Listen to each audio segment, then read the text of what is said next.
Ma per noi significa intanto poter sensibilizzare e portare Catania alla ribalta dal punto di vista mediatico sull'aspetto sociale. Questo è il tema del femminicidio e quindi quale migliore occasione di una partita di calcio per poter sensibilizzare i giovani.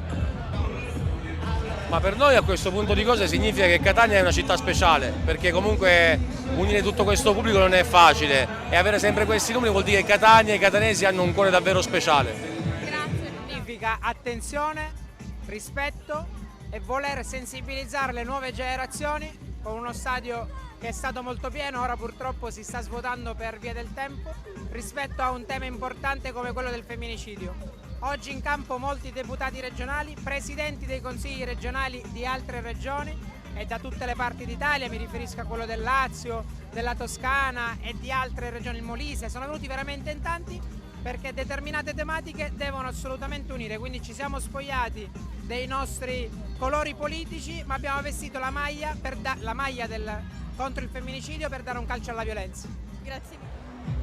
Beh, è una giornata di festa con tanti protagonisti anche importanti, dal prefetto al questore a tanti attori politici, ma soprattutto i ragazzini, i bambini che hanno riempito lo stadio nel segno anche di un messaggio importante contro il femminicidio e anche un bel momento per toccare con mano le migliorie dello stadio dopo tanti anni. Quindi una bella giornata di festa, d'altronde lo sport a Catania è stato sempre protagonista anche in manifestazioni come queste.